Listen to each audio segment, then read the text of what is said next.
Now Doug Williams will speak about the objects. Magnifical discussion. Doug Williams worked for BT as part of their research and innovation team. In the first phase, he was working on the design and fabrication of the special fibers. After that, helps the company in the use the high-capacity connection in the access network and use of lots of bandwidth. Doug, have you the floor? Thank you very much.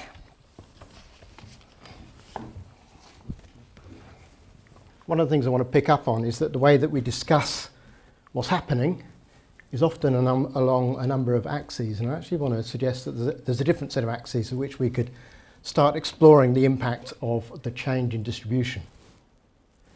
And the word that I'll come back to, hopefully periodically if I remember what I'm talking about, is object-based broadcasting or object-based production. So I will start by just reminding ourselves of the way what I hear from this whole debate about the way that we usually frame the argument about what's going to happen next.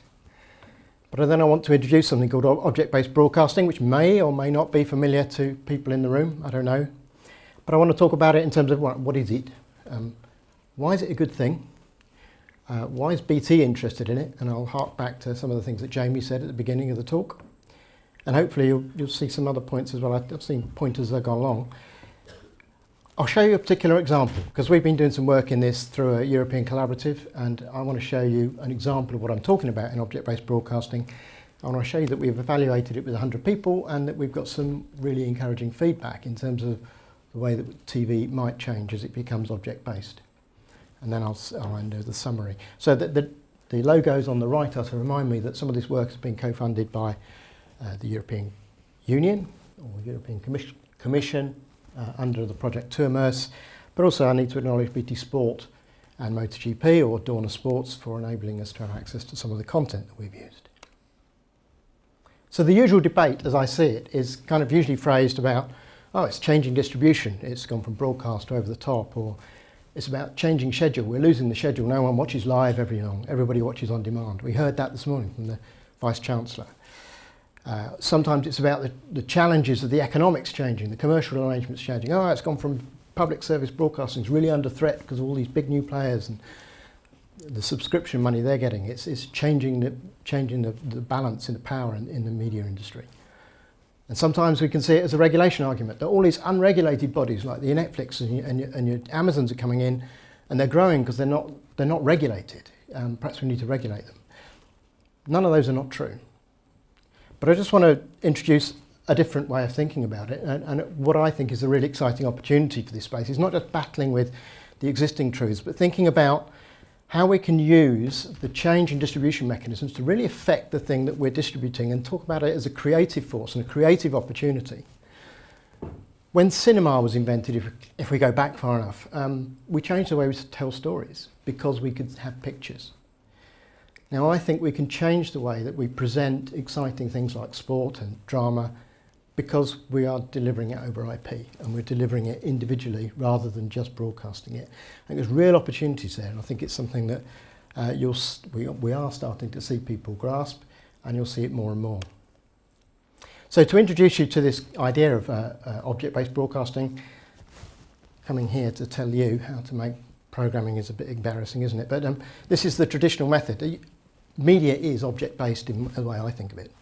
Objects might include audio, they might include graphics, they might include video, they might include different camera feeds. And what you do is stitch those together either on a frame, spatially or temporally, against a timeline. You use those objects to create one example of something which is really interesting.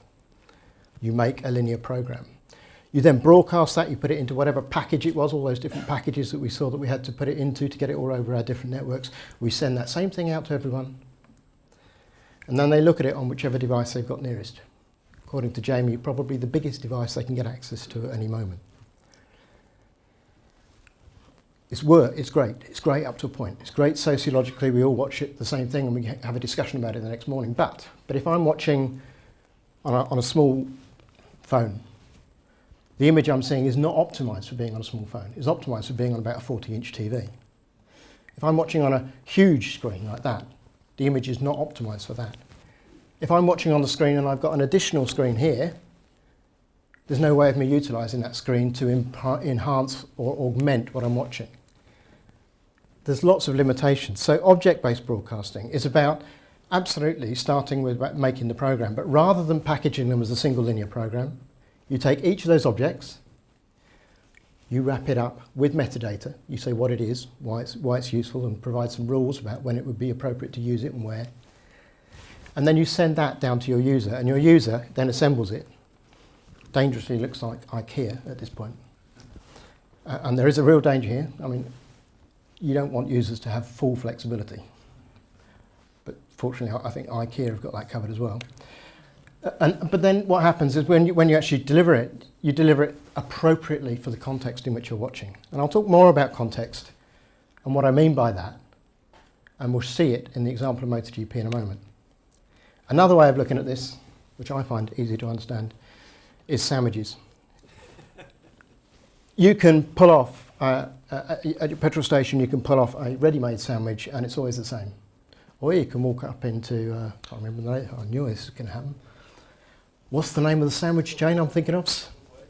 Subway, thank you. and you can say, do I want a foot long or a 6-inch? Do I want extra cheese on that, extra sauce sandwich? Do you want to remove the tomatoes? You can decide. You can make some choices. I'm personalising it. Now, if you think about personalisation, there's very few domains now where we cannot buy highly customised things. Cars, you dictate what it is that you're going to have in it. Clothing, it's very much customised to your size. Everything is customised, apart from television, where everyone gets the same thing. There's an interesting challenge. There's great strength in everyone getting the same thing as a sociological form. There's a great opportunity in allowing people to start to personalise it. Some of the things that we can personalise around is, or we can do with this stuff is to make the presentation responsive. We talked about having different size screens. The web does this now. So the websites that I create for my business, which are completely separate from work, magically by, oh dear.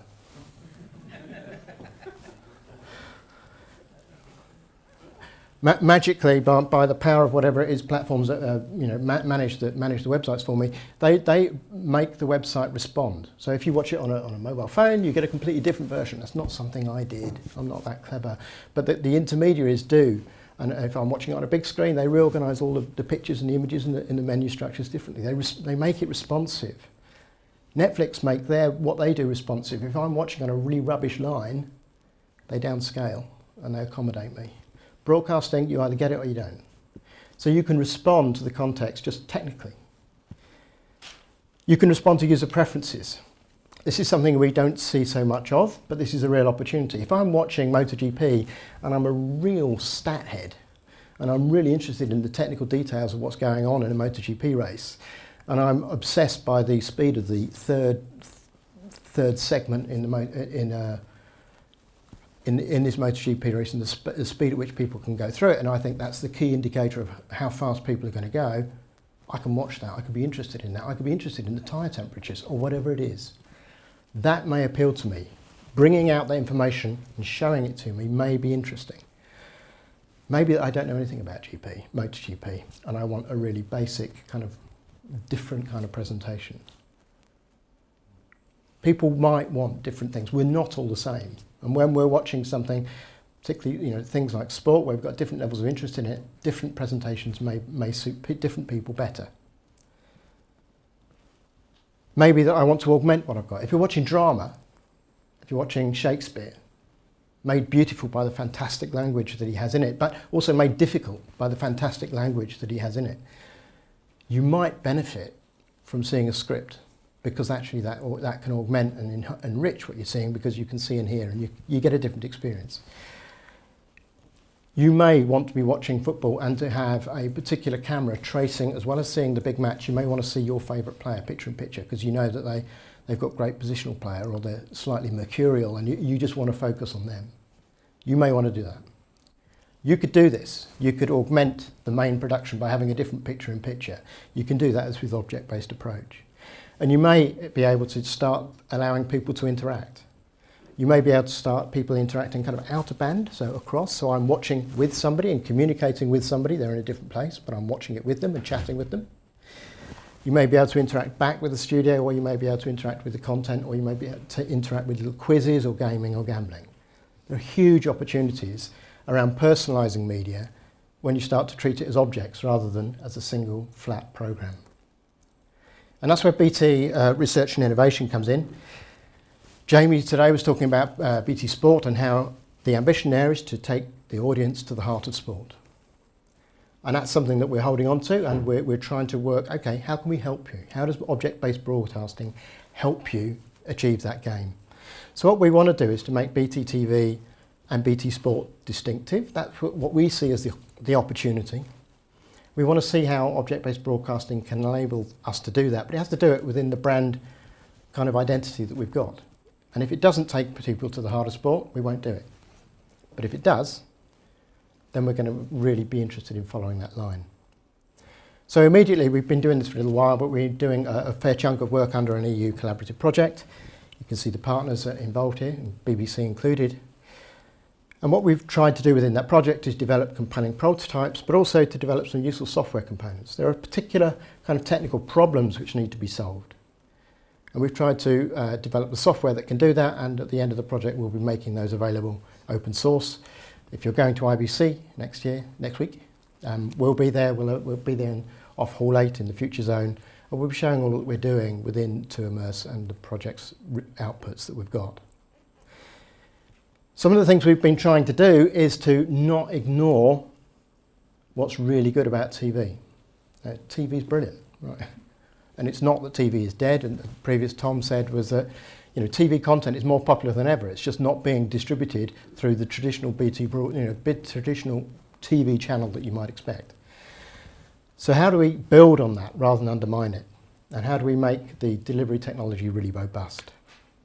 So what we've done is develop four. I should go back. Sorry, on the previous slide I showed you that we've got theatre there and two forms of sport. We've come diverse kind of content forms we've been developing within To Immerse. I'm going to talk about a MotoGP experience, and I'm going to show you a video in a moment. This was filmed at the most recent UK MotoGP race. I can just say that because this year's MotoGP race didn't happen because it was rained off.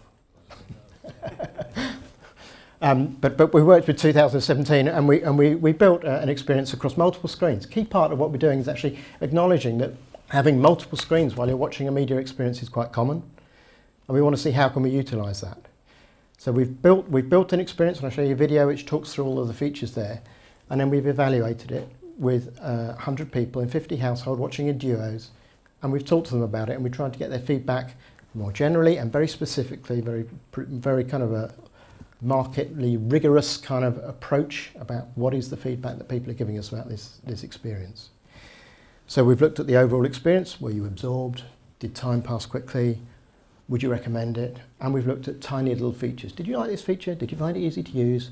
And we've tried to understand where we should be going based on that. So if I press this next button, I'm hoping that a video will play.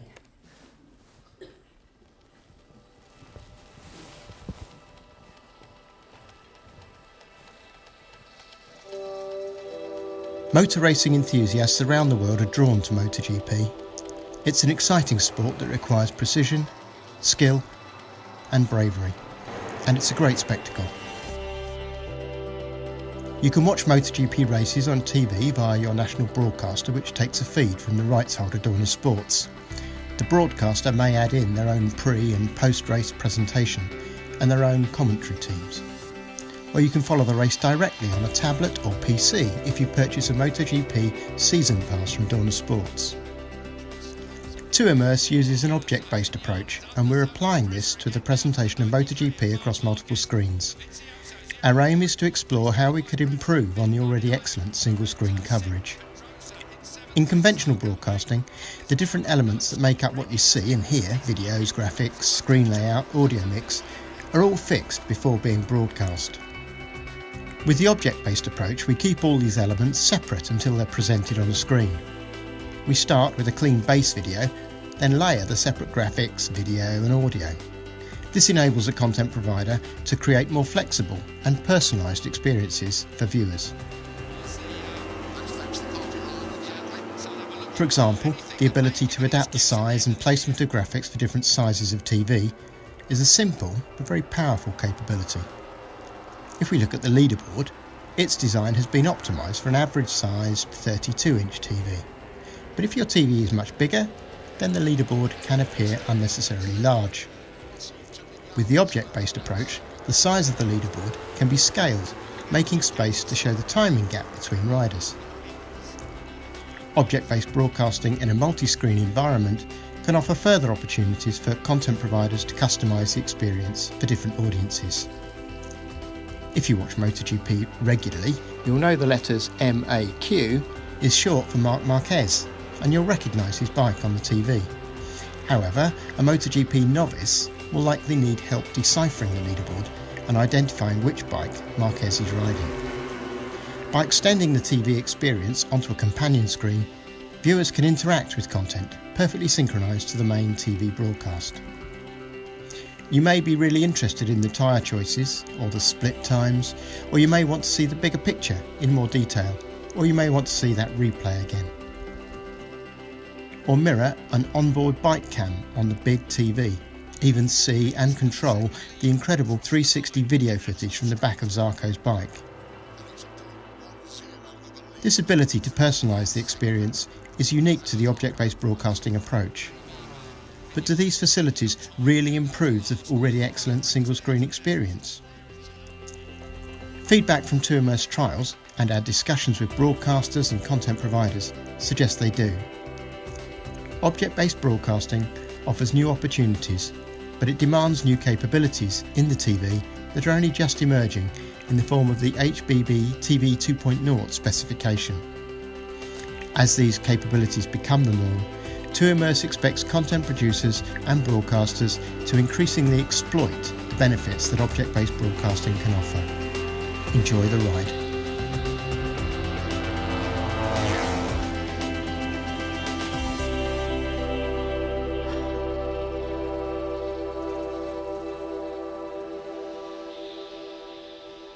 So hopefully that gives you some impression of what we've done. We've done that with MotoGP, we've done that with football, we've done that with theatre.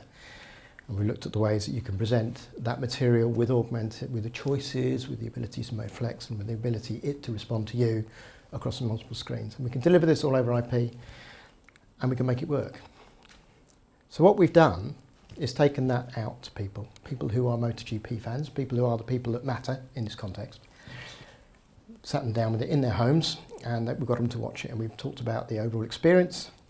Was it engaging? Did you find it immersive? We said, what do you remember about it? Because what people spontaneously recall is really quite a really good indication of what they found valuable. And then we've looked in more detail then, we've started to dig down into particular features, and we said, how useful was that? And how easy to use was that? And these are the things that we've all tried to understand. And when we've come to particular features, we've got quantitative kind of numbers about, I scored that an 8 on ease of use. We've also said, why? Why did you say that? And it's that rich number, the rich context, the rich words that you get back then start to really inform you. And what we've done to then is use those quotes and try to understand what it is that makes people respond. Why are they doing that? And when we asked about people, did you prefer this to the overall experience? They said, yeah, a lot of them said yes. And we said, so why? And these are some of the answers they got. Now, if you bear in mind what Jamie said, that we want to take our audience to the heart of sport, and you look at some of these, the most common answers that we're getting in the responses, they're not the most common. I'll take that back. They are representative, because the way we've done this, I know these are representative, right? Not everybody said this, but these are representative. People said, it makes me feel more involved. I find it more engaging.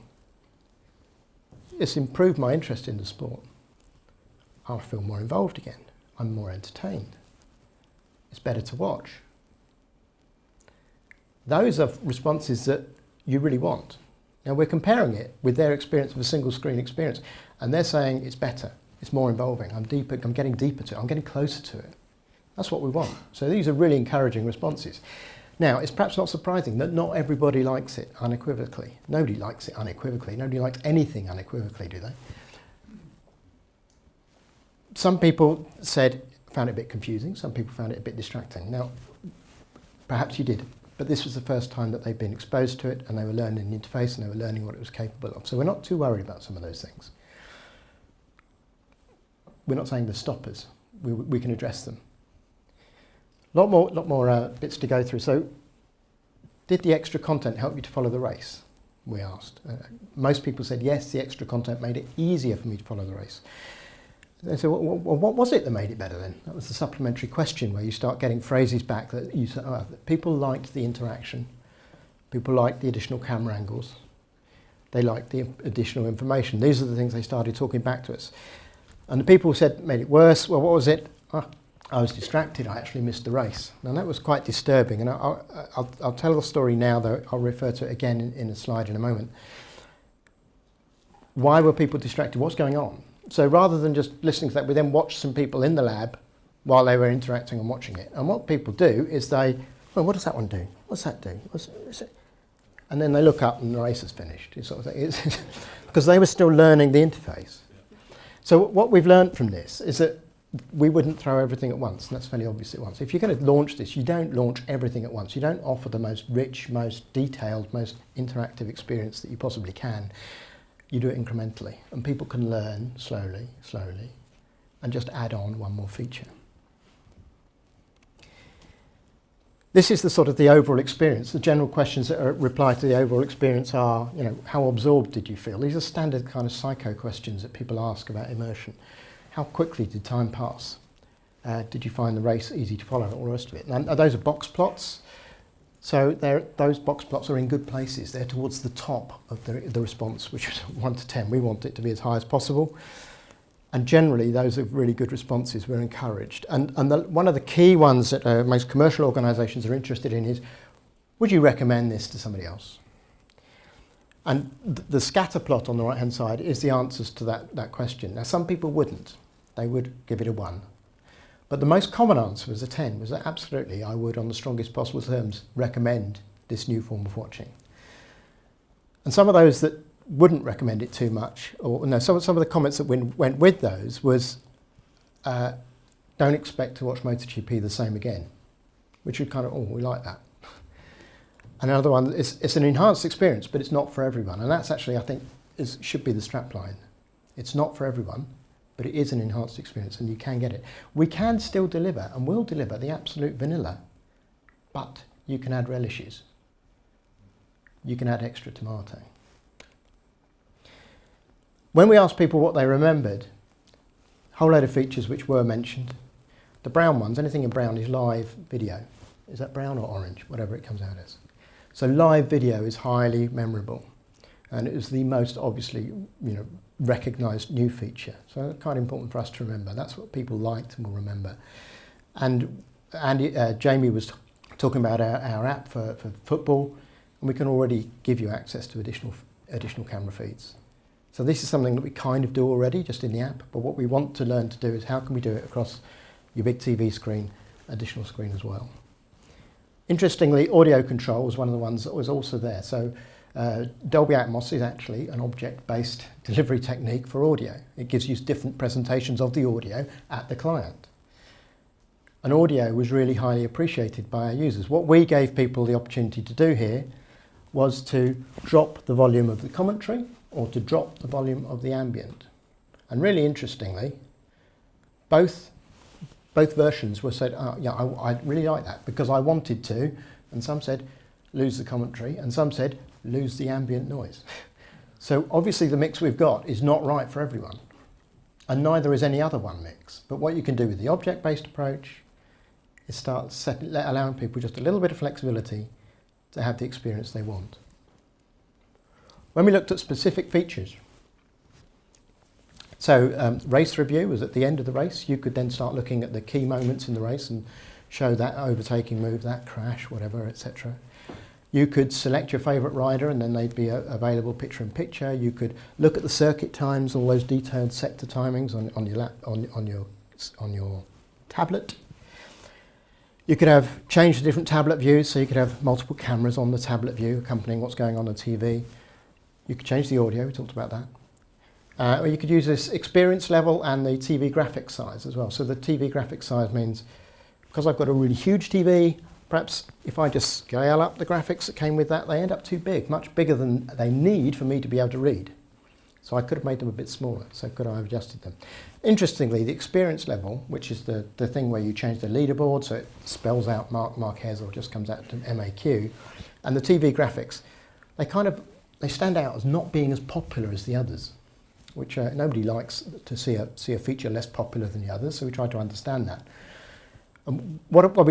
What we've convinced ourselves, and I'll tell you what the argument we're telling ourselves, and you can tell me whether you believe it, is that a lot of people, when we sent them the graphic and the layout, it was probably right for them. So then we offer them a feature to change the graphic size. So we offer them a feature to make it not right. And then we ask them whether that's a valuable feature.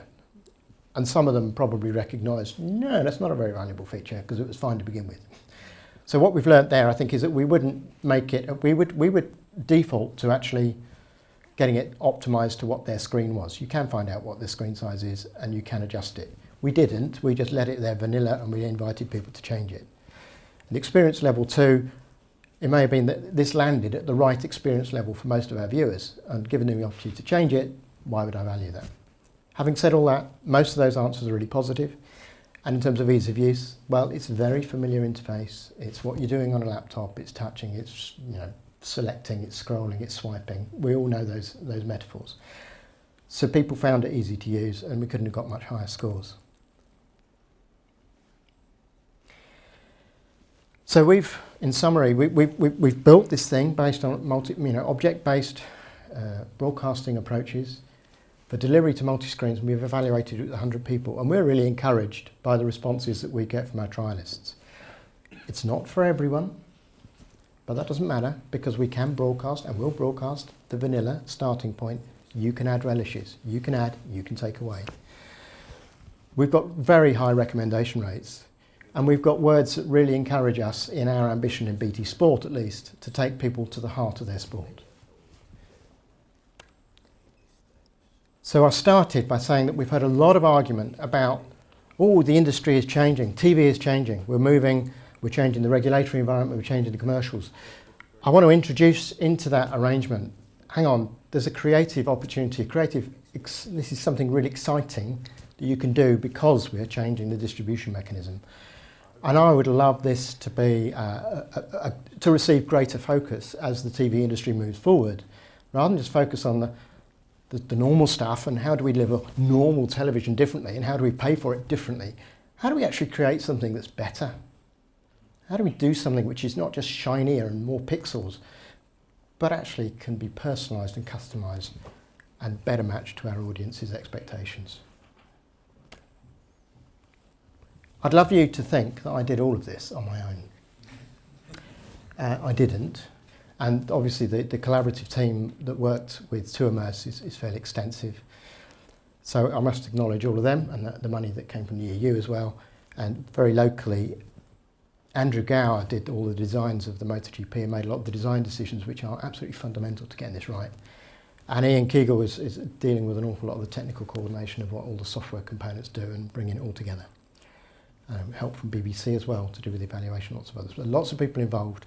But I think this is a really exciting and important area, and I'd love it to get more focus within the industry. Thank you.